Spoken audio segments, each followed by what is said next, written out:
deputado também atual na minha vida. Fala, gente. Boa noite. Boa noite. Boa noite. Boa madrugada. Aí é diferente, né? 1h aqui. Vou ficar só com... Não vou falar alto.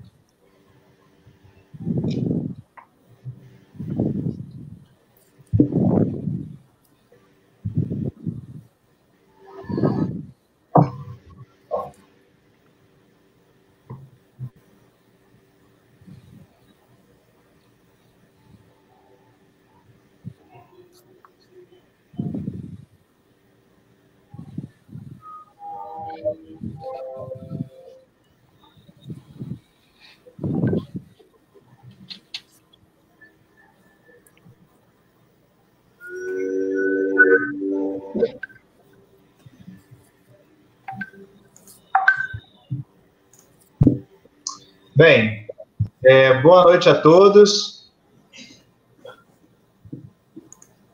Estamos dando início a uma live que não tem tanto a ver com a minha vida profissional, mas tem a ver com a minha vida política, né? O nosso mandato teve várias participações com diversos profissionais que tratam desse segmento em Macaé, e é um assunto que é muito corriqueiro das famílias, mas é um assunto que pouco se comenta, que pouco se fala, né? As pessoas mais sofrem do que buscam solução.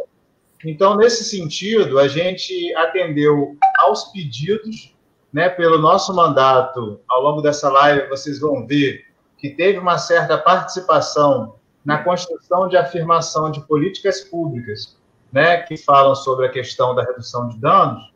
Então, por conta disso, a gente aceitou o desafio de chamar os profissionais de Macaé que já estiveram vivência nesse assunto e vivem a vivência nesse assunto, tá?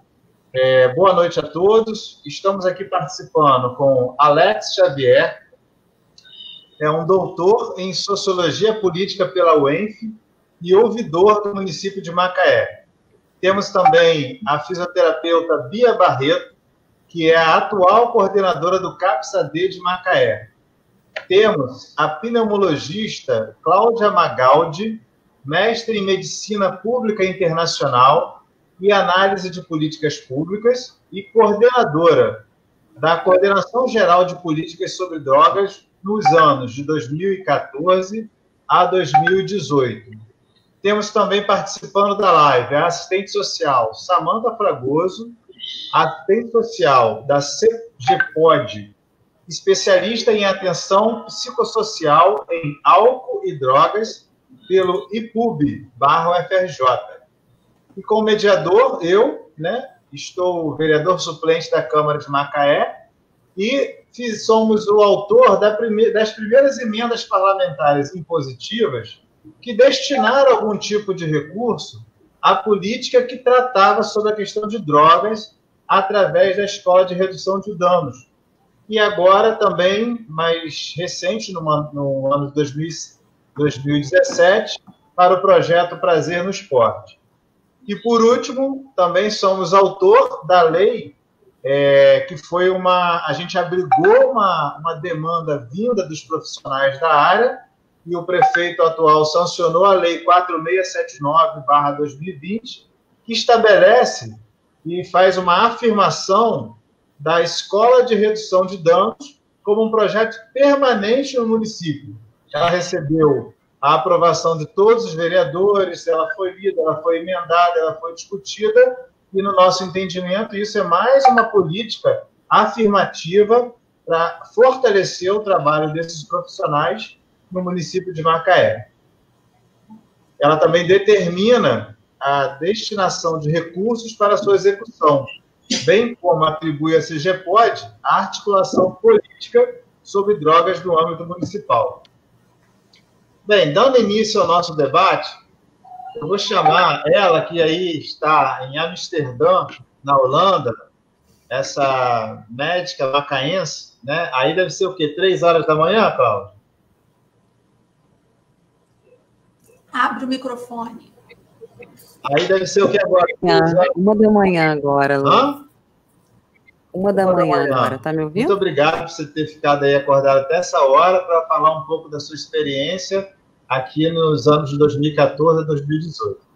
Você que foi pneumologista, que já se dedicou ao tratamento de tantos pulmões adoecidos pelo uso do tabaco e que fez a escolha profissional de investir seu tempo na prevenção, fala para a gente um pouco como foi, ou seja, em que momento do seu trabalho e da sua existência você decidiu investir seu tempo produtivo na construção de um programa municipal de controle e prevenção do uso prejudicial do tabaco, e neste processo, como você conheceu a abordagem da redução de danos? Cláudia, você dispõe de 8 minutos, tá bom? Tá, joia, Lu. Vocês estão me ouvindo bem? Porque eu estava com um probleminha. Está todo mundo ouvindo bem? Estou te ouvindo muito bem. Então tá bom. Gente, boa noite a todos. Assim, estou muito feliz de estar podendo estar aqui junto com vocês, tá? Agradecer muito aí ao Luciano pela disponibilidade, né, em organizar esse encontro. A gente vai poder discutir um tema tão valioso e valioso tanto para o cuidado da saúde, como você falou, né, Luciano, de muitos macaenses e seus familiares, onde o uso prejudicial de álcool, tabaco e outras drogas acaba interferindo muito na manutenção da saúde dos mesmos, mas também é um tema que, mediante essa novidade maravilhosa da Escola de Redução de Danos, a gente também falar da formação de trabalhadores da área do cuidado e da sociedade como um todo, né, dentro dessa temática. E eu aproveito, assim, para agradecer também o convite para eu estar presente, né, nesse diálogo, que eu tenho certeza que é um diálogo muito importante e necessário para o fortalecimento da política de álcool, tabaco e outras drogas do município de Macaé, e espero que repercuta para muitas outras regiões do nosso país, porque isso fala da vida das pessoas, né, e é o que a gente vai falar um pouquinho hoje. Eu vou tentar ser breve, são 8 minutos, eu quero falar muito, porque é um espaço muito importante, Luciano, e vamos lá. Então, assim, em termos, para quem não me conhece, eu sou mulher, mãe, cidadã macaense, médica pneumologista com especialidade em dependência química e medicina pública internacional, você já me apresentou aí, e uma profissional que acredita muito no ser humano e no poder de transformação do ser humano. Começo minha fala, assim, para compartilhar um pouco com vocês essa experiência de 18 anos aí, desde a minha formação. Eu já vou responder a pergunta, Lu, mas, assim, eu preciso falar de 2 conceitos importantes, porque para quem está assistindo a gente, para a gente entrar na mesma linha de entendimento, assim, a gente está falando de droga, né? Quando a gente fala, como você falou, quando a gente fala de droga, parece que a gente está falando de algo que precisa baixar o tom da voz, ter cuidado, né? Só que, a verdade, a gente tem que quebrar esse tabu e aprender a falar de forma aberta essa temática, mas tirando o foco da droga, né, direcionando o foco para o sujeito que faz o uso prejudicial de substâncias psicoativas. Aí eu já mudo drogas para substâncias psicoativas, e que elas podem ser muitas, né, assim, podem ser muitas, entendendo as razões por que o sujeito está usando. É aí que está a questão. E essas substâncias psicoativas podem ser o álcool, pode ser o tabaco, pode ser substâncias ilícitas, né, mas também medicações para dormir, para relaxar, para acalmar, entre outras, muitas outras, usadas para a sociedade de uma forma geral. Então, a gente está falando de algo que é importante para qualquer um, né? E para vocês terem uma ideia, eu estou aqui agora na Holanda. Na Holanda tem um grupo que se discute que o açúcar deveria estar na lista de substâncias psicoativas de abuso, devido aos malefícios que o açúcar traz para a saúde da humanidade. Só para a gente poder entrar nesse clima do que a gente vai estar falando hoje. E redução de danos, né, que é uma política, o conceito da redução de danos, para quem não conhece, é uma política de saúde que propõe reduzir os prejuízos de natureza biológica, social e econômica do uso das drogas, pautada no respeito ao indivíduo e seu direito de consumir drogas. Esse conceito é muito antigo e muito valioso.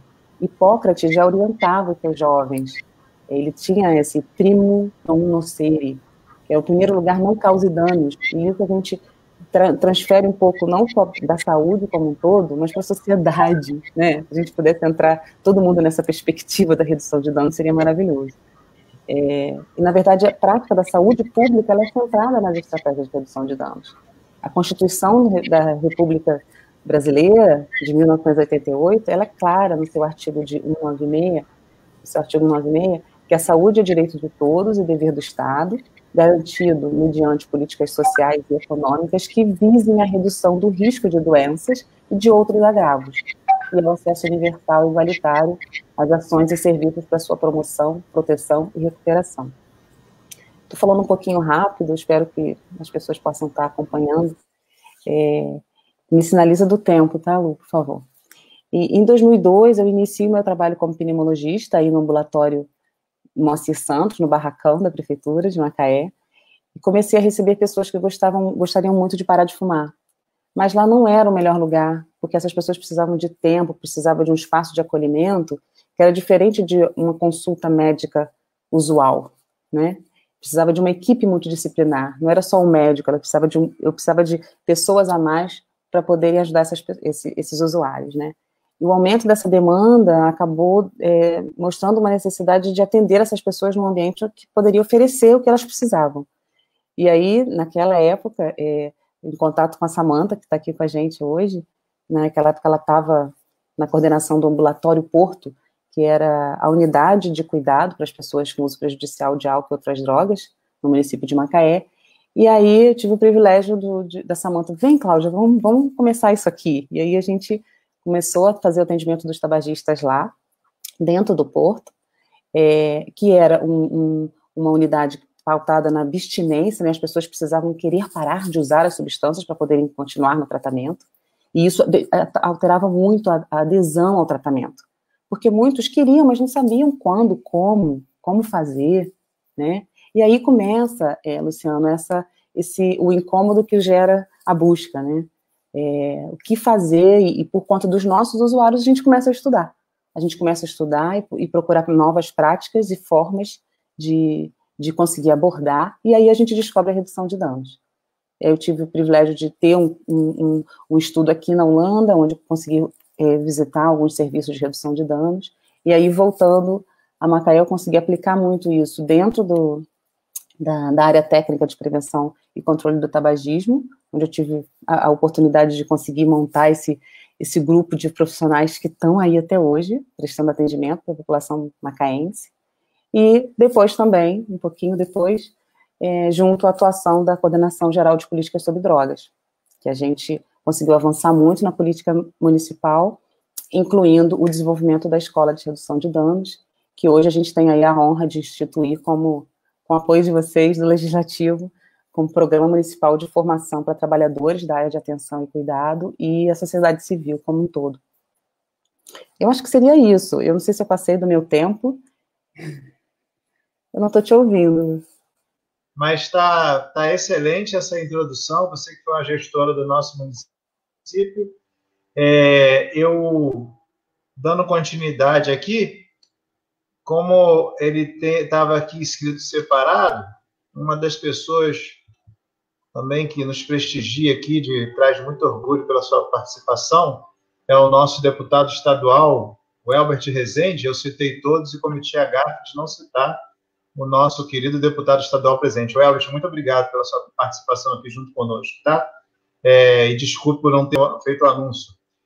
Alex, a gente sabe que a Ouvidoria de Macaé teve um papel importante na implementação da Escola de Redução de Danos, o que nos mostra que ela é um projeto incentivado pelo governo federal desde 2010, se não me engano, mas só foi efetivamente executada pelo município de Macaé como uma resposta à demanda viva da população. Você pode contar um pouco dessa história para a gente? Justamente porque você viveu e acompanhou de perto esse acontecimento, esse nascimento, e eu só queria fazer um agradecimento aqui, porque chegamos aí quase 80 participantes, ouvintes online aí da live. Muito obrigado pela audiência de vocês. Alex, você dispõe de 8 minutos. Ok, Luciano, boa noite. Boa noite, o deputado estadual Welbert Rezende e as demais colegas que dividem esse momento aqui, né, desse debate comigo. E para a gente iniciar, eu acho que é bacana a gente falar um pouco o que é, né, o conceito de ouvidoria, que muitas pessoas confundem, né? A ouvidoria, ela não é auditoria, ela não é controladoria. Então, o que é ouvidoria e o que tem a ver com essa questão da participação?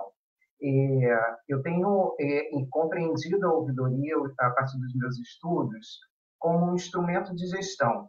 Então, ela é um instrumento de gestão e ela é um instrumento de participação social. Ou seja, ela é um órgão, né, que, na realidade, media esse contato entre a população, né, e o órgão, no nosso caso, a prefeitura, né, e ela é um instrumento de gestão porque ela é um termômetro das coisas que estão acontecendo e, a partir daí, ela pode propor recomendações para a própria gestão qualificar a sua prática. Pensando dessa forma, a gente precisa, né, enquanto ouvidoria, conhecer bem a estrutura que a gente trabalha para poder ter noção ampla dos elementos que a gente tem disponível para poder trabalhar aquela necessidade trazida pela população. Aí, especificamente falando, né, da nossa aproximação com a Escola de Redução de Danos de Macaé, a gente, em 2013, a gente recebeu uma manifestação de um munícipe, e nessa manifestação o munícipe reclamava de uma instituição que, na realidade, nem era uma instituição da prefeitura, era uma instituição do terceiro setor, mas que ficava localizada num local em que não tinha muito espaço de lazer, muitas possibilidades para a população, né, viver as suas formas de lazer. Então, esse espaço dessa instituição do terceiro setor acabava funcionando como um espaço também de lazer. E aí, naquele momento, essa instituição tinha problemas no seu portão e no seu muro. Então, o munícipe reclamava disso, que a instituição precisava consertar, porque assim como funcionava como uma área de lazer, aquilo ali também poderia funcionar como um cenário para uso de substâncias psicoativas, e essa era uma preocupação daquela pessoa. A partir daí, então, a gente, ouvidoria, né, recebeu e discutiu entre a equipe qual seria o melhor caminho, né, pensando, né, que quando envolve o uso de substâncias, né, há de se ter esse olhar do tratamento, né? E aí, com esse olhar, é super necessário você pensar no cuidado de saúde, qual é o órgão que vai abordar e como vai fazer essa abordagem, né? Naquele momento, então, a gente entendeu que a coordenadoria, né, a CGPOD, né, a Coordenadoria Geral de Políticas sobre Drogas, era o órgão que tinha essa expertise e essa possibilidade de intermediar com os outros órgãos, né? Então, a gente entendeu que ela seria parceira no sentido de nos ajudar a mediar esse problema. Então, veja, a partir dessa manifestação, né, a gente buscou a CGPOD, né, e aí, a partir daí, a gente começou a pensar possibilidades, a gente se reuniu algumas vezes para dar conta desse problema, né? Então, a questão, e aí é interessante a gente ver que o que veio como uma manifestação individual, como isso se torna uma política pública, né? Então, conseguimos entrar em contato com essa instituição, que inclusive participou de todo o processo de construção da escola na primeira oferta, né? Então, a gente, a partir dessa aproximação com a CGPOD, a gente conseguiu dar uma resposta individual àquela pessoa, né, que a instituição colocou lá, consertou o portão, consertou o muro e atendeu essa manifestação individualmente. E o município, né, enquanto possibilidade de gerir política pública, ele conseguiu repensar essa trajetória, porque a gente viu que uma saída possível seria, então, a construção, a operacionalização, né, da escola de redução de danos, né, que já havia toda uma discussão, né, não foi algo que a ouvidoria que trouxe, Mas, à medida que a ouvidoria, junto com a CGPOD, foi juntando a educação, o desenvolvimento social, né, a própria ordem pública, há outros setores, né, da saúde, como o consultório na rua, que foi fundamental também naquele momento, a gente foi construindo, né, essa alternativa e compreendendo que o que deveria ser operacionalizado como resposta enquanto política pública deveria ser a escola de redução de danos no município. Então, foi essa a nossa aproximação e essa resposta a partir de uma demanda, né, da própria população do município de Macaé. Seu microfone, Luciano. Fábio Rocha, pode colocar na tela aí, por favor? É uma pergunta específica. Olá, boa noite a todos, bancada. Queria saber qual é a melhor maneira de combater o tabagismo e se existe um tratamento que seja eficaz para o fumante deixar de vez o vício. Vamos deixar para o final, mas já pega aí os profissionais para fazer essa primeira pergunta que chegou para a gente aqui, tá? Então, dando continuidade à live, eu vou passar agora para Samantha. Você que trabalha na CGPOD hoje, como a escola de redução de danos vem acontecendo e como você percebe que ela contribuiu no processo da micropolítica em saúde e na execução de outras políticas públicas em Macaé? Você pode falar aí 8 minutos para a gente, por favor? Claro, boa noite, Luciano. Boa noite, deputado. Boa noite, pessoal da bancada. E boa noite a todos que estão nos assistindo. Que coisa boa a gente saber que numa noite de quinta-feira a gente se reúne, de quarta, né? A gente se reúne, mesmo que seja online, para falar de um tema que, como o Luciano disse no início, que difícil, né?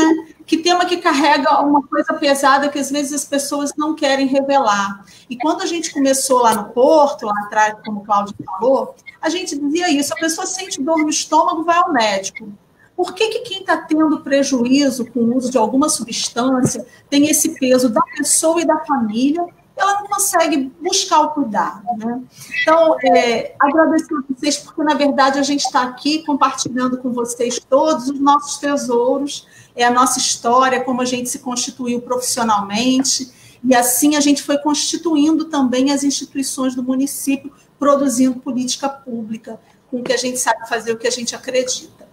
Então, a escola de redução de danos, como o Alex já contou, ela nasceu de uma demanda muito viva. Ela tinha aí o incentivo, o financiamento do governo federal, mas ela nasceu dessa demanda da população, de como que a gente lida com essas pessoas que estão aí usando substâncias lícitas ou ilícitas e o que a gente faz com isso, né? A escola começou em 2013. 2009, 2020, se não tivesse acontecido a pandemia, nós estaríamos na nossa 9ª edição.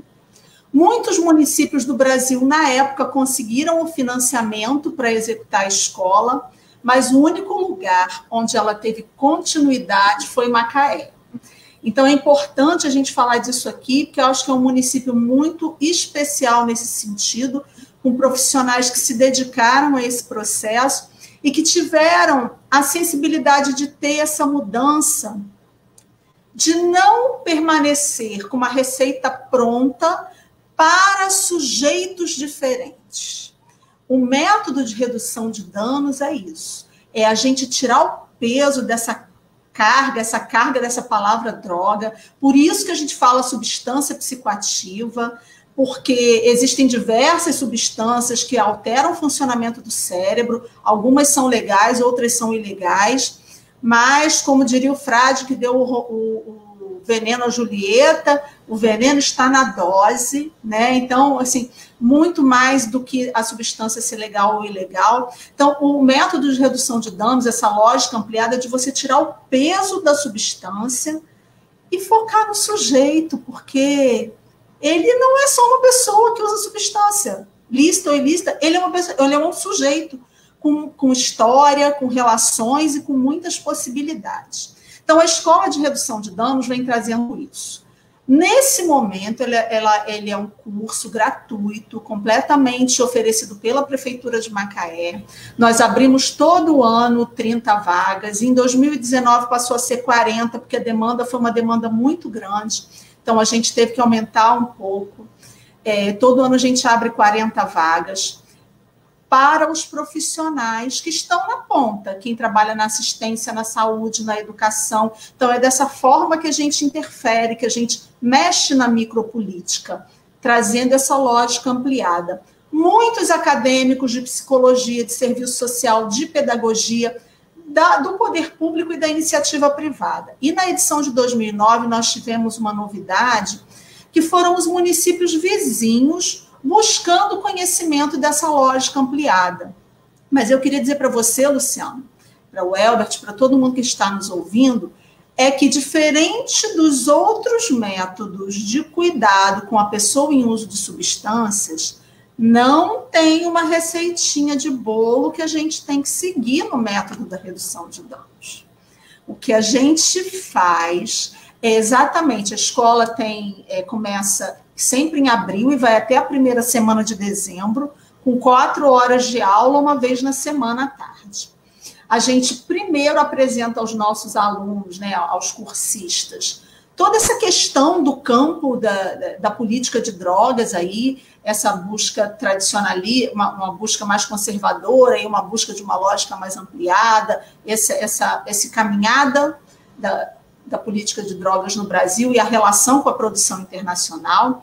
Depois a gente apresenta os conceitos mais específicos do sujeito em uso de psicoativos, o que é uso, o que é abuso, o que é dependência, como é que a gente lida com essas questões. E aí a gente entra numa apresentação das políticas públicas e como elas podem agir, como o Alex sempre nos lembra, para não causar dano ao sujeito, e para acolher esse sujeito em uso de psicoativos e reduzir esse dano. Então, a gente conta com parcerias que hoje nos são muito valiosas, porque nós temos, dentro do nosso quadro de professores do curso de Serviço Social da UF, professores do curso de Medicina da UFRJ, e muitos profissionais da rede que passaram pela escola, e que hoje são nossos professores, formando novos profissionais. A gente conta com a parceria do CAPS-AD, a gente conta com a parceria assim, de diversos setores do município.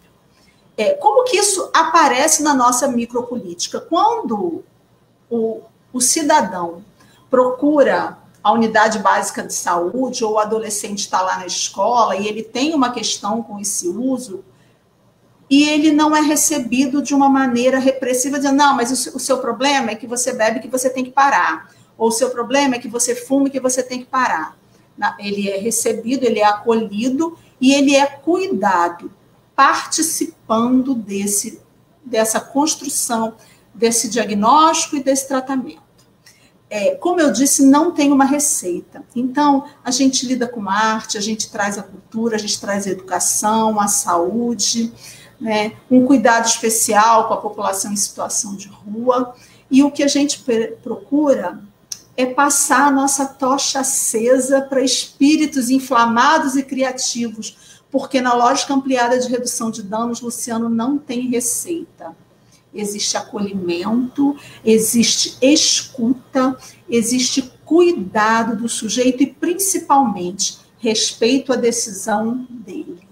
É isso que a gente faz e é dessa forma que a gente percebe que interfere na micropolítica. Não sei se eu respondi toda a pergunta. Toda a pergunta, respondeu sim. Eu só ia pedir para o operador colocar aí as 3 perguntas que tem no ar, antes de a gente passar para a Bia e para o Elbert, só para vocês fixarem e responder também ao longo da live. Pode ser? Operador, você pode botar as perguntas? Primeiro, Dayana Pimentel. Boa noite. Gostaria de saber a diferença entre abstinência e redução de danos, tá? Essa aí para o pessoal da área. Vamos lá, próxima pergunta, operador. Mariana Veloso. Obrigado, Mariana, pela sua participação. Onde as famílias encaminham filhos usuários de drogas, em especial, especificamente cocaína? Próxima pergunta. Fábio Rocha. Olá, boa noite a todos da bancada. Queria saber qual é a melhor maneira de combater o tabagismo e se existe um tratamento que seja eficaz para o fumante deixar de vez o vício. Outra pergunta.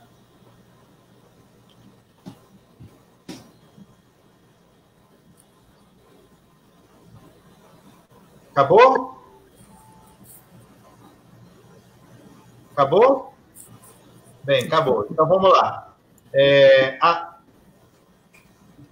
Bia, você que trabalha no CAPS-AD, um dispositivo da Rede de Atenção Psicossocial para Cuidado aos Sujeitos em Uso Prejudicial de Substâncias Psicoativas, a gente sabe que o movimento da reforma psiquiátrica no Brasil tomou força a partir da Lei Federal do Paulo Delgado, modificou completamente o método de tratamento que era praticado antes. Você pode explicar isso para a gente um pouquinho, por favor? E, se alguma daquelas perguntas também você se sentir à vontade de responder, você já engrena também na sua fala. Você dispõe, Bia, de 8 minutos, tá bom?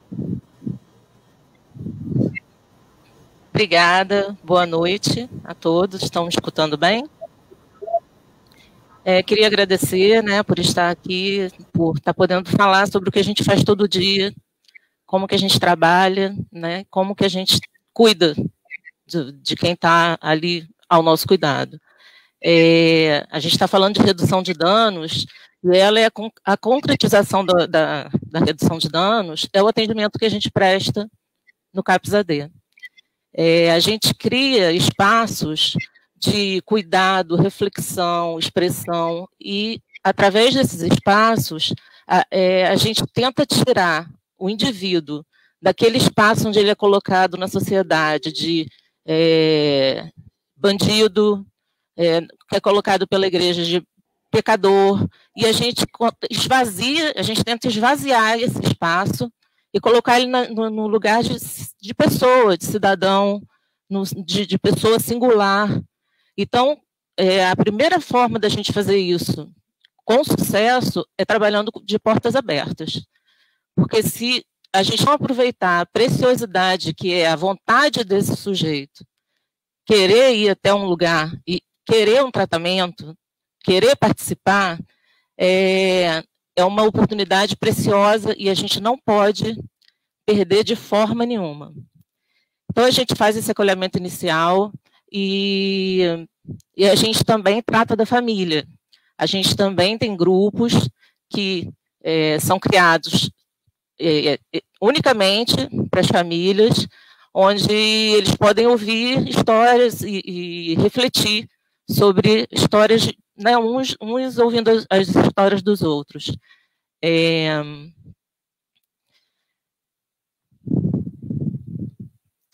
Então, depois que acontece esse acolhimento, a gente prepara um projeto terapêutico singular, porque cada sujeito tem sua individualidade. Apesar da gente apresentar as oficinas, reuniões, onde a gente junta, né, muitas pessoas, a gente, primeiro, juntamente com o usuário, a gente cria o projeto terapêutico singular, que é onde a gente vai encaixando e vendo onde ele vai conseguir ser ele mesmo, vai conseguir se expressar, né?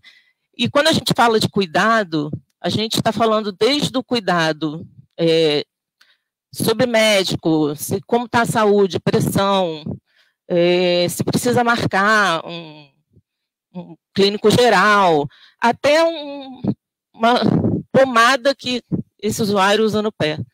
Porque tudo é importante. E lá, o nosso objetivo é fazer ele se sentir importante. É ele entender que ele é importante. A gente não quer só que ele se sinta. Ele tem que entender que ele é importante, que ele é igual a mim, igual a vocês. A gente teve casos de usuários estarem na porta do supermercado e a gente ia até lá. Porque, através da rede, né, o que é a rede? A gente trabalhar, né, com tudo que a gente tem no município, que é possível para nos ajudar. Então, alguém contactou com esse usuário que estava na porta do supermercado e a gente conseguiu saber que ele estava lá e a gente conseguiu ir até lá. E, através dessa pessoa, que era uma caixa do supermercado, a gente conseguiu que ele voltasse a frequentar por um tempo o espaço do CAPS, que é de suma importância falar sobre a atenção diária, que tanto para o paciente, para o usuário, quanto para o profissional, estar na atenção diária é importante, é estar na vida daquela pessoa, é você saber que existe uma goteira no telhado de um usuário, e a gente está entrando em contato com outro lugar para conseguir consertar esse telhado. Então, se a gente não conhecer quem a gente está trabalhando, quem a gente está ajudando, a gente não consegue fazer esse trabalho que se chama redução de danos. E quando a gente fala em ir até o supermercado e abordar esse usuário, a gente está falando sobre trabalhar no território. E trabalhar em território principalmente não tirar essa pessoa do seu dia a dia, da sua convivência, seus familiares, e jogar lá numa clínica, num lugar terapêutico de reabilitação, e essa pessoa vai passar alguns meses lá, vai voltar, e o que a gente vê é que às vezes volta pior. Então, o papel do CAPS é trabalhar no território e muito ligado às ESFs, né, que são saúde da família, as estratégias de saúde da família. E nós temos também uma parceria muito importante com o CGPOD, né, Samantha? Que foi no início desse ano, além do curso de redução de danos, que nós recebemos os alunos lá, e alguns dos nossos profissionais são professores também do curso, em algumas edições, foi a implementação da oficina de educação física.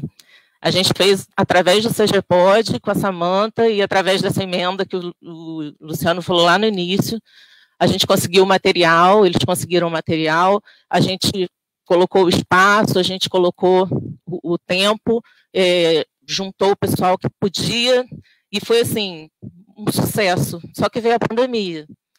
E nosso trabalho é praticamente aglomerar.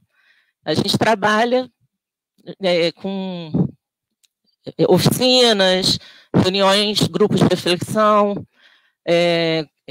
e veio a pandemia e a gente ficou engessado. Mas a equipe do CAPS-AD hoje é uma equipe muito coesa, é uma equipe muito estudiosa, e a gente se reinventa, a gente está se reinventando, e não adianta você tentar inventar uma coisa para daqui a um mês, porque com essa pandemia você tem que inventar para amanhã. É uma coisa que a gente coloca sempre nas reuniões de equipe. Não adianta fazer um plano para daqui a um mês, porque a gente não sabe o que vai acontecer. Acabou a barreira, voltou a barreira sanitária. Pode voltar, pode fechar tudo.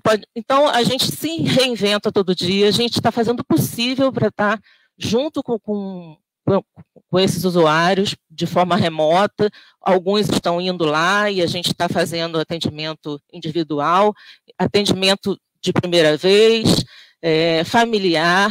Então, vocês têm o endereço aí na tela do CAPS-AD, que é a Avenida Genor Caldas 261, em Bitiba, e o telefone é 276-96-1295. Tá? O que a gente quer é trazer o indivíduo para o que ele é realmente, uma pessoa importante. Em algum lugar ele está fazendo falta, e a gente precisa de todo mundo. Então, o papel do CAPS-AD é esse, trazer de volta a importância da pessoa. Obrigada.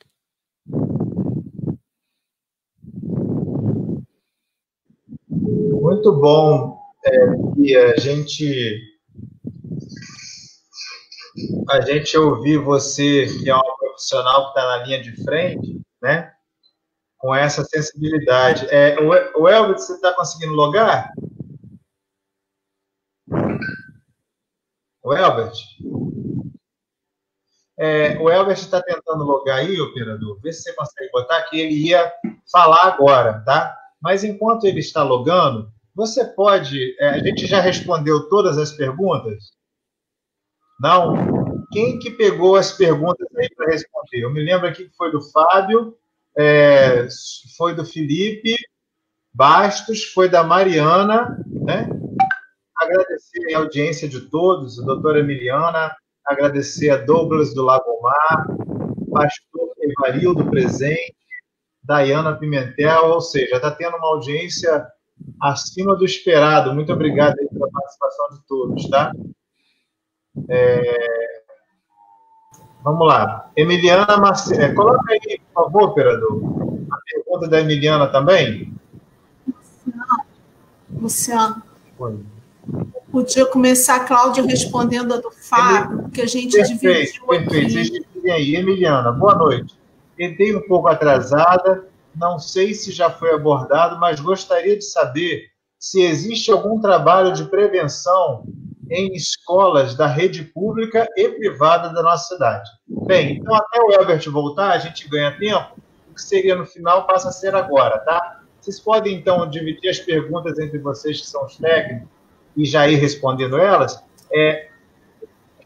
A gente já dividiu, ó. Cláudia responde Fábio, eu posso responder Dayana, Fábio e Emiliana, e Bia responde Mariana, Perfeito. Pode ser? Vamos lá, Cláudia.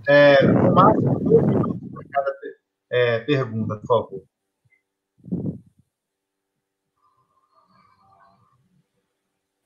Desculpa. Boa noite, estão me ouvindo? Boa noite a todos que talvez chegaram depois, tá? Um prazer estar aqui podendo conversar com vocês sobre esse tema tão importante. E, Fábio, respondendo a sua pergunta, assim, melhor maneira de parar de fumar é tentar e buscar ajuda profissional. E, assim, de fato, tem várias formas de cada um conseguir parar de fumar, mas, de fato, isso vai precisar ser avaliado, na grande maioria das vezes, por uma equipe multidisciplinar. Em Macaé, a gente tem a área técnica de prevenção e controle do tabagismo.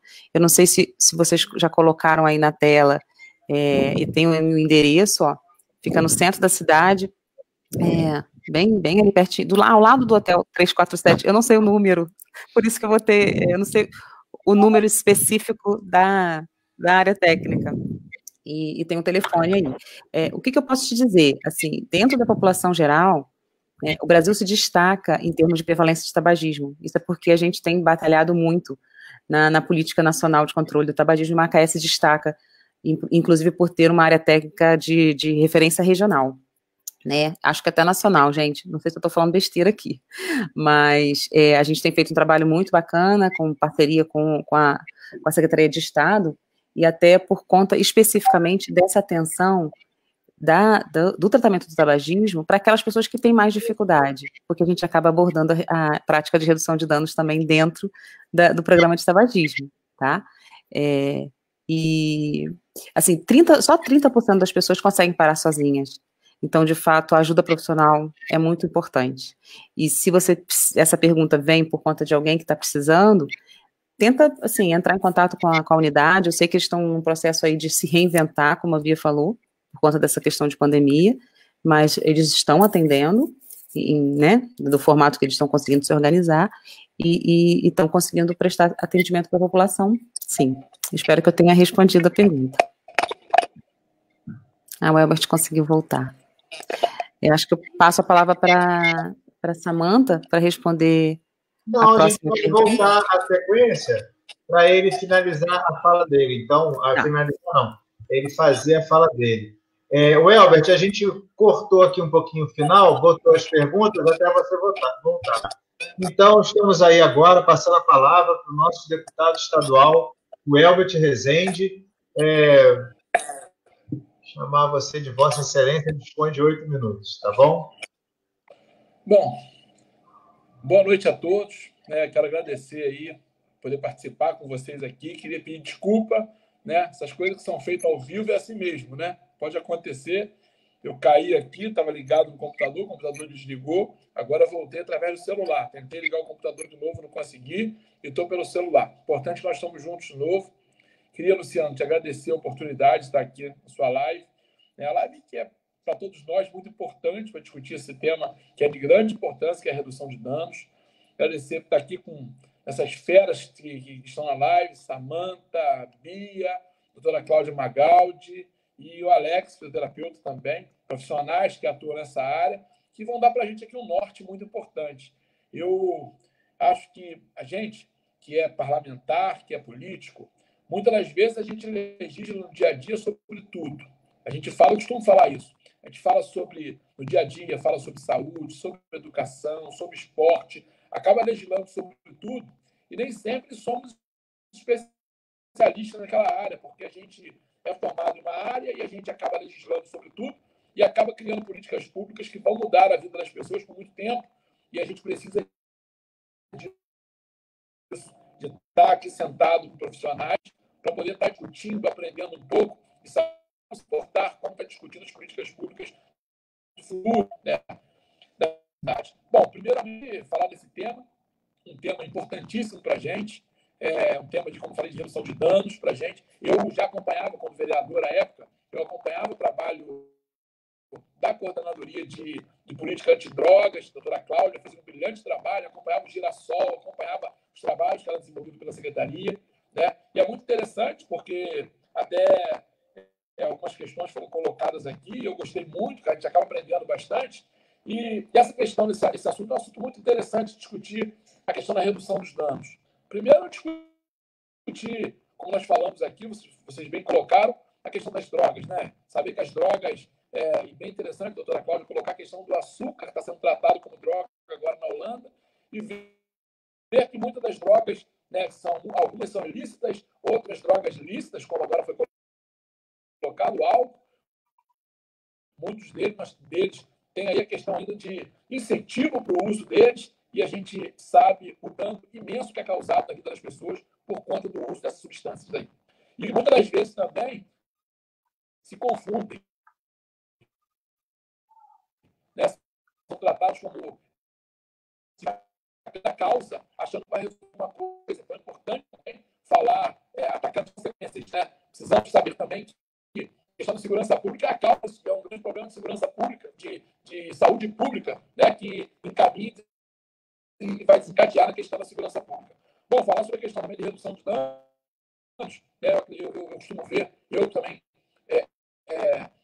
tive na família com pessoas com envolvimento com drogas, eu acompanhei de perto, tive aí, dificuldade de muitas famílias que vivem essa realidade, de ter parentes, pessoas ligados, próximos, que são usuários de droga, e eu já vivi isso também diretamente. Eu vejo essa questão até na redução de danos, muito importante, porque acho que mais do que eu até aprendi aqui hoje, mais talvez do que a cura, ela trabalha diretamente na diminuição das consequências, né, do que vai causar esse problema todo. Trabalha, claro, cada dia, claro que o ideal é chegar à cura, mas o mais importante do que isso é trabalhar as consequências, diminuindo ela. Interessante que eu falei aqui de drogas que são ilícitas, é o caso do álcool, né? A diminuição de drogas, de danos, acaba trabalhando direto nisso também, né? Diminuir as consequências. Você vai ser aquela pessoa que vai beber socialmente, ou você vai ser aquela pessoa que vai cair e vai dar aquele vexame na festa. Então, trabalho um pouco isso também. E eu vejo também essas duas vertentes, né? Eu, como falei, já tive na família essa experiência de pessoas com droga, vejo aquelas vertentes, tanto a vertente da área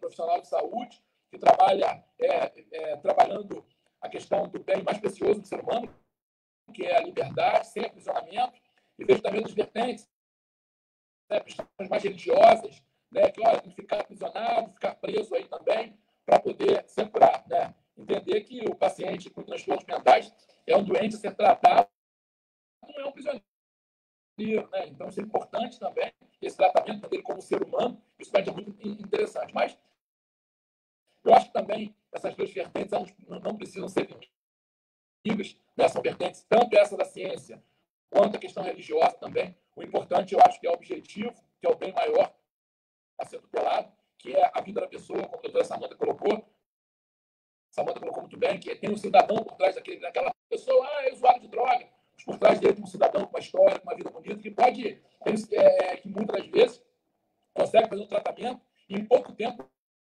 volta a ser uma pessoa integrada, bem na sociedade e consegue desenvolver um ótimo trabalho. Bom, outra questão, para poder finalizar, que eu também acho importante esse tema, eu já tive casos de pessoas, usuários de droga, e vivi diretamente com esse problema, é a questão realmente familiar. Eu acho que a gente precisa aprender, entender muito sobre isso, é por isso que eu estou aqui também, porque não só através do CAPS, através da Coordenadoria de Política de Drogas, a gente vai resolver o problema.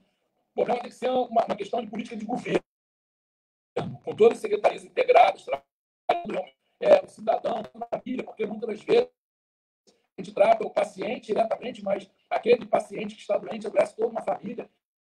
E a gente precisa de políticas públicas também, pensando, como eu falei, no governo como um todo, precisa tratar toda a família, porque a família acaba sofrendo muito também quando tem uma pessoa e todo mundo adoece. Então, a gente precisa de políticas públicas, de outras secretarias também, para poder tratar outros setores das secretarias também, poder tratar todos, porque acaba que todos sofrem.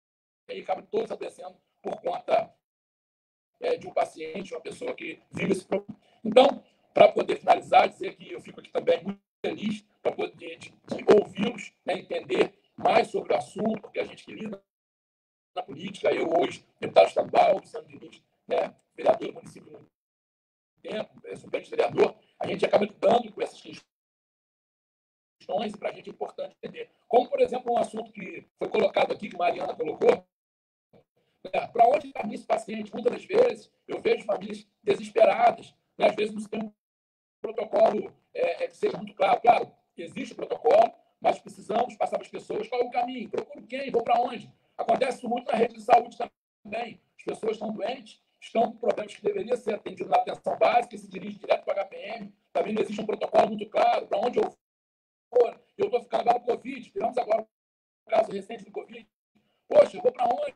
Eu não sei quem procurar, vou para o Jorge Carlos. Então, as pessoas estão muito perdidas nesse caso também, e a gente precisa criar protocolos claros de atendimento dessas pessoas que tanto sofrem e que, como eu falei, não são criminosos, não são, muitas vezes, são confundidos com o tema de segurança pública, mas é tema de saúde pública, e a gente precisa tratar essas pessoas. Muito feliz de estar aqui com vocês, me coloco também à disposição, aqui hoje como ouvinte, poder aprender um pouco mais, a gente poder colocar em prática as políticas públicas para a redução de dano na cidade de Macaé. Obrigado pelo convite, Luciano. Obrigado por estar aqui com essas feras aqui da cidade.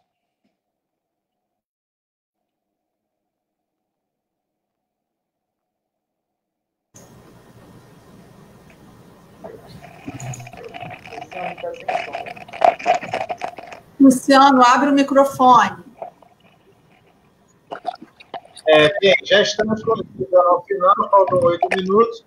Eu gostaria que, em 2 minutos das considerações finais de cada um de vocês também respondessem as perguntas do Felipe, do Fábio Rocha, da Viviane, da Mariana, e como a gente combinou no meio, antes do Elbert, depois que o Elbert caiu.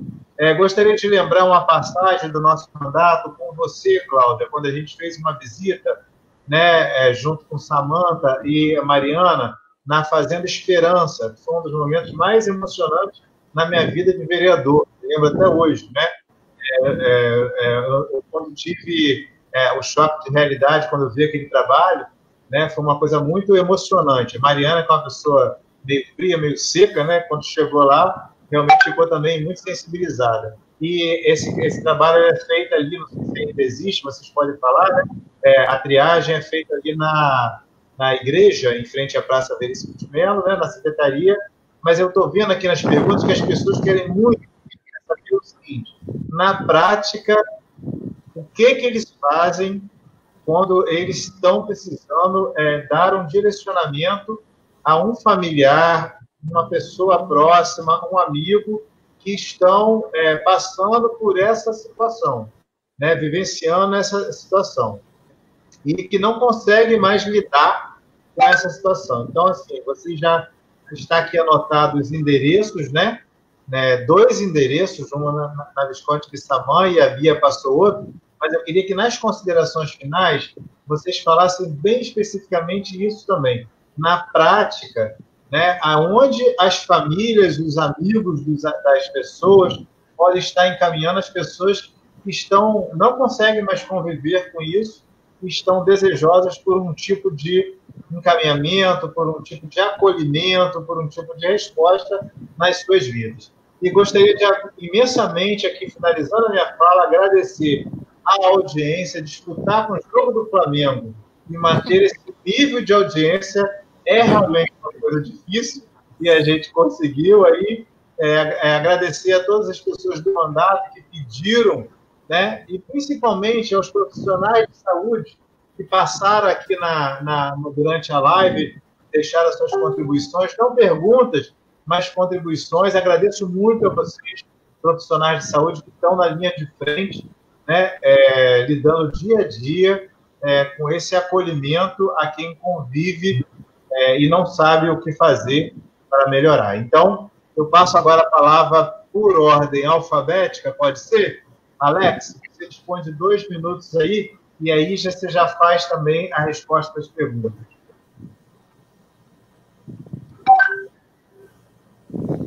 Bom, eu quero agradecer mais uma vez a participação. Eu vou começar do final, eu vou responder a Natália, né, que perguntou a respeito da Rede Rua, né? Atualmente a gente não está se reunindo, até por conta, né, de toda essa questão da Covid. A gente estava no processo de retomada dessas reuniões, quando então a gente foi pego aí de surpresa pelo processo de pandemia, e aí agora a gente está esperando a retomada para voltar a se reunir. Mas a Rede Rua sempre firme.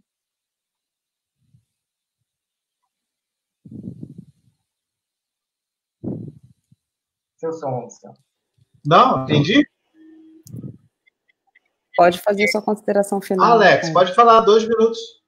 Ok, então, eu gostaria de agradecer. Eu queria retomar, não foi bem uma pergunta, né?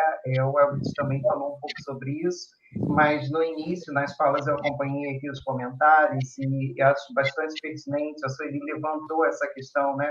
É fundamental ter uma rede bem estruturada de saúde mental para que a gente consiga dar conta, né, de modo geral, das questões que envolvem redução de danos. E eu costumo falar da redução de danos institucional, inclusive, né? Então, não é só a saúde mental, né? Claro que para esse tema ela é fundamental, mas a gente pensar toda essa reestruturação da assistência à saúde no município para que a gente possa dar conta das questões específicas, né? E para isso a gente tem os órgãos aí específicos, como o CAPS-AD e a área técnica de tabagismo, nesse tema aqui especificamente. Agradecer mais uma vez pela participação e dizer que a ouvidoria também está de portas abertas, né, para que as pessoas possam fazer contato com a gente. Atualmente, a gente também está atendendo de home office, né, mas tem no site da prefeitura, então, caso alguém queira fazer contato, é uma possibilidade. Obrigado. Ia, você dispõe de 2 minutos. Eu queria primeiro responder a pergunta da Mariana. Né? Ela pergunta sobre onde procurar, né? Quem procurar, onde ir, quando você tem um parente, um amigo, né? Onde as famílias encaminham filhos usuários de drogas. Um exemplo, a cocaína. Vocês podem encaminhar para o CAPS, tentem conversar com esse usuário para ele ir até o CAPS. Se não conseguirem, que a família vá, que um amigo vá, primeiramente. A gente ali tem também todo um atendimento ao familiar. Na minha fala, eu esqueci de falar sobre isso, sobre a importância... eu falei, né, sobre a importância da atenção à família do usuário, né, porque todo mundo precisa aprender a lidar com isso. Não só o próprio usuário, mas CAPS-AD, Avenida Genor Caldas, 261, em Ibitiba. O telefone é 2796-1295. Tá? Eu quero agradecer, mais uma vez, por esse espaço, tá? E reafirmar o nosso compromisso com o território, que é muito importante a gente trabalhar o dia a dia das pessoas no seu dia a dia, porque você levar para qualquer outro lugar é uma fuga territorial que a gente precisa estar evitando. Então, a gente precisa estar junto com esses usuários e junto com o dia a dia deles, junto com a família, junto com os amigos, junto com os vizinhos, que às vezes são os vizinhos que usam junto. A gente precisa aprender a lidar com isso. Se não aprender a lidar com isso, não vamos melhorar, não vamos mudar o que a sociedade pensa em relação a essa temática que é o uso de drogas, né, de álcool. Então, é importante, tá? Então, a gente está lá no CAPS AD, a gente está trabalhando a partir das 8 horas da manhã nesse endereço. Obrigada. E agora, Cláudia, diretamente aí de Amsterdã, deve ser o quê? 2 horas da manhã aí, né, Cláudia? 2 da manhã. Ter se disponibilizado a ficar de madrugada aí participando com a gente, tá? Você dispõe de 2 minutos, tá bom? Tá. Eu acho que eu respondi a pergunta que talvez direcionada a mim. Eu vou aproveitar os 2 minutos. Eu já respondi o Fábio, né, Fábio? Eu acho que ficou bem respondido. Eu vou aproveitar, então, esses 2 minutos para agradecer muito esse espaço de diálogo. E, Welbert, muito obrigada por você estar presente também. Acabei que no começo também não me referenciei a você, mas a gente tem uma história aí de apoio intenso ao trabalho todo que a gente teve na coordenadoria, na época que você estava como vereador, e o quanto que isso foi importante, Welbert, para hoje a gente estar aqui discutindo esse tema, tá? Nunca se esqueça disso. E quando você fala da importância de política de governo, eu acho que isso é o que a gente tem que levar daqui para frente, né? Se a gente levar dessa conversa, a importância de botar o foco no sujeito e as dificuldades que ele está tendo para lidar com as dificuldades do viver, usando ou abusando de alguma substância psicoativa, e para a gente conseguir solucionar ou amenizar esse problema, que a gente não tem cura, né, Albert? Diabetes não tem cura, pressão alta não tem cura. A gente consegue dar conta de cuidar e amenizar os danos, né? Então, se a gente conseguir sair daqui com isso, para a gente dar conta desse problema complexo de saúde pública, a gente precisa de uma política de governo, de uma sociedade unida, sem preconceito, a gente vai em frente, né? E, aproveitando aí no meu tempinho, eu queria muito agradecer, assim, a gente aprende todo dia, né, gente? A gente está aprendendo todo dia. E a gente aprimora o nosso conhecimento, a nossa prática. Esse momento da pandemia, então, acho que a gente está aprendendo muito. E a prática de redução de danos tem muito para ensinar. A gente tentar, nesse momento que a gente está vivendo, esse momento caótico, que eu vou te dizer, e do imprevisível, o quanto que a gente tem que tentar viver um dia de cada vez e tentar fazer escolhas que reduzam danos para a nossa vida como um todo, né? E quero dizer que eu quero agradecer muito as pessoas que já passaram por mim, na minha formação profissional, as pessoas que eu pude ajudar como médica ou como professora da Escola de Redução de Danos. Muito obrigada, porque vocês me ensinaram muito e que vocês fazem ser quem eu sou. Eu queria fechar assim minha fala. Obrigada, Luciano. De nada, querida. Vou passar a palavra. Chegou o comentário aí de Geisa. Hoje está internacional a nossa página. Geisa está direto de Aberdeen, na Espanha, aí, na Escócia, acompanhando a gente e assistindo. Geisa, obrigado pela sua audiência. Você fala, tem como projeto Energia Crônica, scanner quântico, né? Quem quiser acompanhar o tema, está no Instagram dela. Gente, eu vou passar agora para a Samanta para suas considerações finais e, por último, o nosso deputado estadual, Herbert Rezende. Quem disse que eu tinha que falar depois de Cláudia, gente? Então, vou responder a pergunta de Daiana, vou ter que correr, assim. Tem alguma coisa dando eco? Não. Então, a Daiana pergunta a diferença de abstinência para redução de danos. Eu vou responder de uma forma muito simples. O tratamento baseado na abstinência é aquele tratamento que tem uma receitinha, que o sujeito chega no ambulatório ou numa unidade de internação e ele tem que parar. Não importa se ele quer, se aquele é o momento para ele, se ele consegue porque existe essa questão, muitas vezes até o sujeito quer, mas ele não está emocionalmente, às vezes fisicamente pronto para aquilo.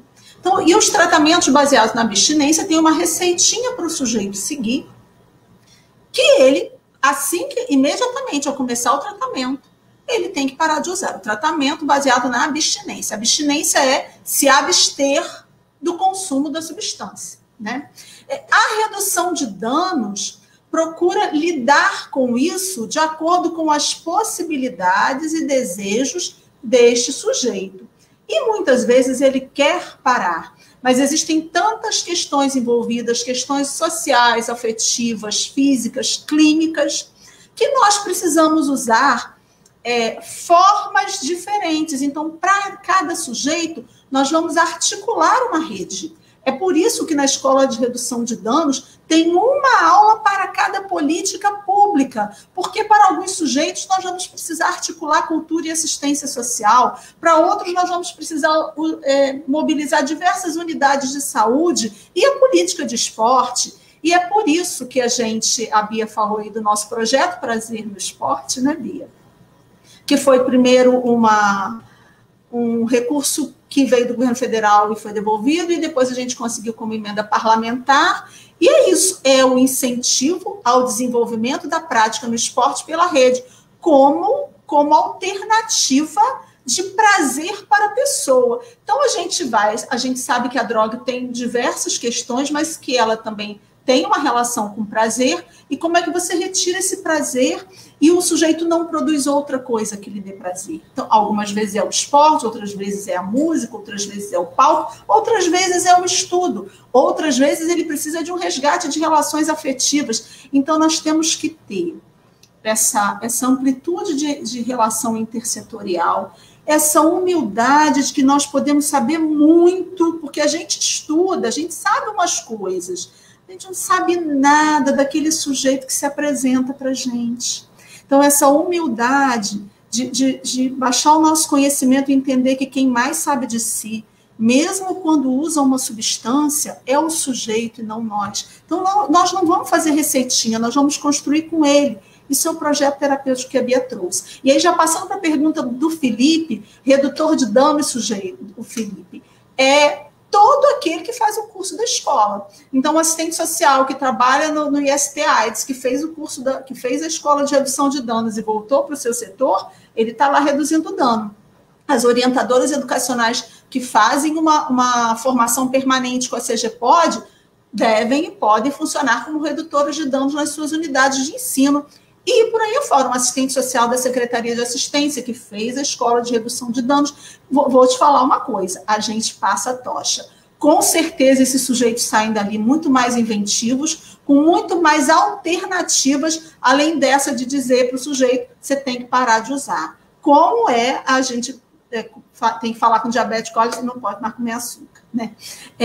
E aí a gente produzia outras coisas. Então, já na pergunta do Felipe, entrei na pergunta da doutora Emiliana, porque nós temos um trabalho, a CGPOD tem um trabalho com o setor de orientação educacional da Secretaria Municipal de Educação, para formar esses orientadores, para que eles possam atuar em suas unidades de ensino, nessa perspectiva da lógica ampliada da redução de danos.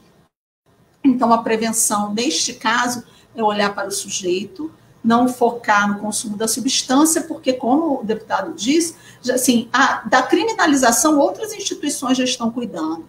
Nós, da saúde, da assistência, da educação, nós somos profissionais do cuidado. Então, assim, é só voltar lá na questão do CAPS-AD, porque a porta de entrada para o sujeito em uso de psicoativos é o CAPS-AD. Então, é ali que tem os profissionais que vão avaliar se esse sujeito precisa articular rede, se precisa de atenção diária, se precisa estar ali todo dia, se precisa do cuidado da unidade básica de saúde, da Secretaria de Assistência, e se esse sujeito precisa de uma internação. Aonde vai ser avaliado? É no CAPS-AD, é isso que propaga a lógica de redução de danos. Eu quero agradecer muito a todos vocês. Vou dizer a vocês que o meu sentimento é de esperança, quando 2 membros do Legislativo, 2 representantes do Legislativo, abrem esse espaço para que nós possamos tratar esse assunto. Agradecer a todos a audiência e agradecer a Cláudia a disponibilidade de falar com a gente de madrugada, dizer que a gente espera voltar com a escola de redução de danos tão logo seja possível e avançar com os nossos projetos específicos de esporte, de desenvolvimento de cultura, para que a gente possa reduzir um pouco o dano do consumo de psicoativos aí. Luciano, não sei se foi, devo ter falado mais de 2 minutos. Foi uns 4 minutos, mas o Elbert vai encerrar agora. Realmente a live tem uma participação muito internacional. Queria dizer que a Ana Cristina Barreto, ela está no Chile, né? Está no Chile. Ela mandou agora um abraço para você e ela está acompanhando a nossa live. Ana Cristina, muito obrigada aí pela sua audiência também. Mas agradecer a audiência lá de Pelotas, gente. Muito amor. Responder. Querendo entrar um pouquinho no que a Samanta estava falando, a gente tem que deixar bem claro que não é fácil. Não é uma fórmula mágica. Se fosse uma fórmula mágica, nós não teríamos toda essa política, né?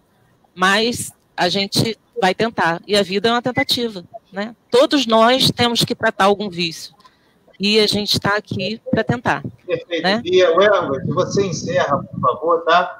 Eu queria aqui dizer que é um trabalho, assim, diferente do trabalho profissional que eu faço no meu dia, sabe, Cláudia? Mas quem me levou a essa política no meu primeiro mandato de vereador foi a relação com Bia, foi a relação com Alex, profissional, foi a relação com Samanta, né?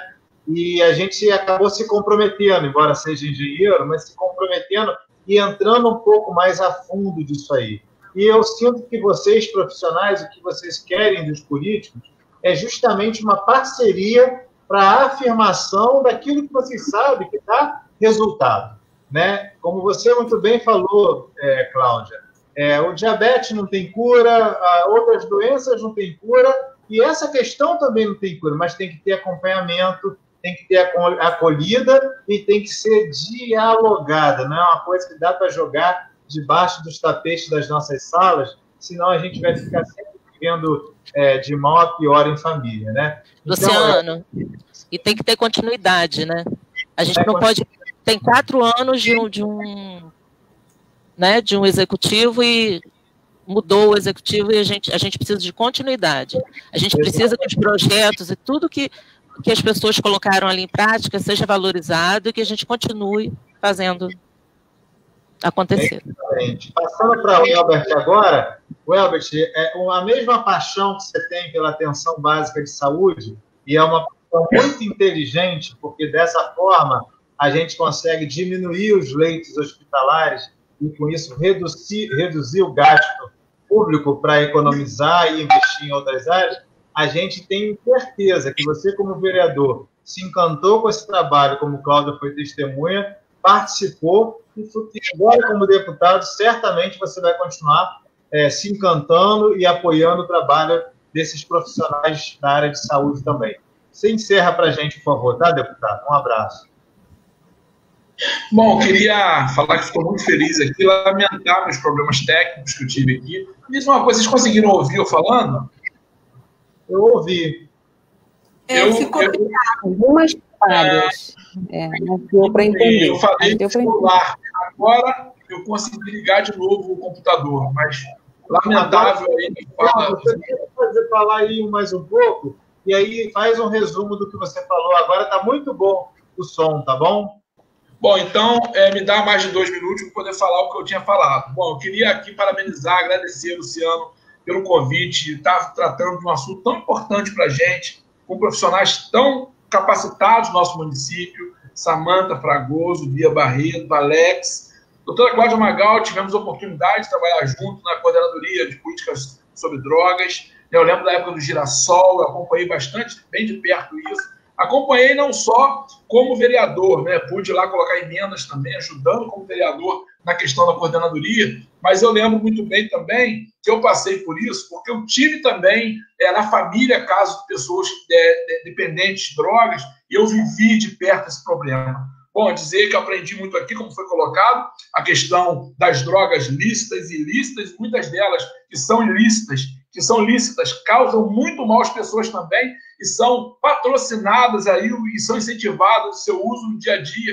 E é lamentar isso também, que a legislação ainda coloque isso. Bom, entender também que muitos desses pontos que foram aqui colocados, muitas das vezes, a gente trata desse assunto, a gente que não é da área, acaba tratando como segurança pública, na verdade é um assunto de saúde pública. Muitas das vezes a gente acaba discutindo a causa, mas não trata a questão, a consequência, mas não o que causa isso. Então, é importante para a gente ouvir isso, poder entender os profissionais que aquela ponta que acontece lá da segurança pública, muitas das vezes, deveria ter sido tratado na questão de saúde. Entender que esse tema também é muito importante, um tema de redução de dano, que até prega que, independente da questão da cura, o mais importante é diminuir as consequências que são causadas por conta desse uso, e isso que realmente deve ser pregado, trabalhado. Claro que o que se pretende é ter a longo prazo a cura das pessoas, mas, independente disso, essa questão de diminuição do dano, como o nome já fala,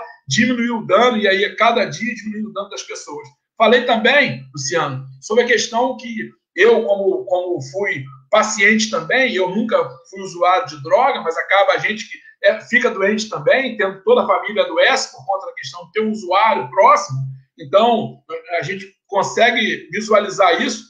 Nós vemos o tratamento sobre duas vertentes. O primeiro, sobre a ótica dos profissionais de saúde, né, que é aquele que trata sem o aprisionamento das pessoas, tutelando aí, garantindo aquele bem maior que nós temos, que é a questão da liberdade, né? Entender que o paciente de transtornos mentais, ele é um doente, pois deve ser tratado como um paciente, não como um criminoso, né? Está lá enjaulado porque ele é um paciente. Saber também que nós, muitas das vezes, temos esse tratamento que é feito mais pela área de profissionais de saúde e outros que é feito mais por questões religiosas e tal, que prega mais a internação, tem que internar aqui. Mas, como eu falei também, independente da questão da ciência ou da cura também da religião, o que se quer na verdade, o objetivo maior, né?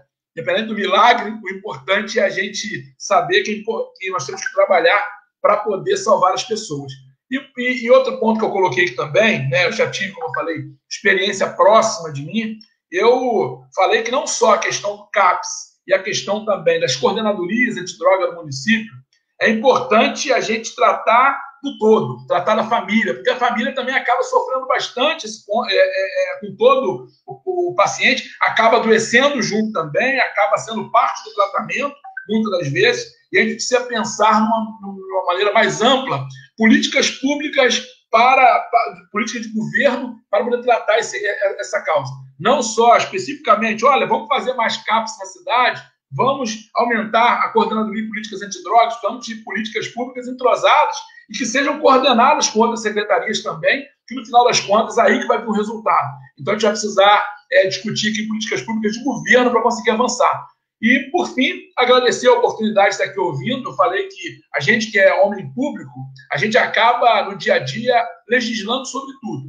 A gente legisla sobre saúde, sobre educação, sobre transporte público, sobre segurança, e a gente acaba não sendo técnico. Ou se é técnico em uma área e acaba legislando sobre todas, que tem aí consequências na vida das pessoas, porque a gente acaba fazendo leis que vai ter consequência prática na vida das pessoas. Então, para a gente ouvir técnicos, ouvir profissionais para a gente, abre para a gente aí, dá para a gente o norte, para a gente poder saber para onde deve caminhar. Como muito bem colocou Mariana aqui, né, isso acontece não só na rede, né? Para onde a pessoa vai? A pessoa é usuário, a família fica desesperada. Essa família procura quem? Quais são os protocolos? Geralmente os protocolos não são claros, né? Qual é aí o fluxo? A pessoa entra por onde? Faz o quê? Porque fica desesperado. Acontece também na saúde, né? Os profissionais, o paciente, ele não sabe. Agora, nesse período de Covid, vivemos muito isso. Olha, todo mundo desesperado, corre para o Dona Alba, corre agora para o Jorge Carlos, para onde eu vou? E muitas das vezes também temos aí o inchaço das unidades de emergência, como o HPM, que as pessoas não sabem que poderia ter utilizado outra porta central do sistema e acaba sobrecarregando todo o sistema. Então, esse ponto também que foi colocado por Mariana é muito importante, que diz sobre a questão da porta de entrada, quais são os protocolos, fluxograma que deveriam seguir para poder ser atendido. Mas, olha, como eu falei, agradecer a vocês pela oportunidade de estar aqui discutindo um tema tão importante para a rede de sociedade, que é a questão de redução de danos, e eu aprendi bastante aqui hoje, um pouco dos conceitos, e a partir daí a gente pode discutir e pensar políticas públicas voltadas à melhoria da vida da população que estão envolvidos aí na questão dessas drogas, são aí, como eu falei, pacientes da área de saúde, porque muitas das vezes, como eu falei, tratam como segurança pública, mas isso é de saúde. Gente, boa noite a todos, obrigado pela participação. Já que o Luciano deixou para poder encerrar, agradecer também a todas as pessoas que estiveram assistindo a gente aqui através da rede social, acompanharam aí o pessoal de Pelotas, o pessoal do Chile, e a doutora Cláudia está lá na Holanda e Amsterdã participando com a gente. Foi um prazer estar aqui com vocês. Boa noite a todos e obrigado por poder me convidar, Luciano. Adorei participar da sua live. Tá bem, um abraço, boa noite. Não saiam não, que a gente vai continuar a discussão aqui interna. Então, pode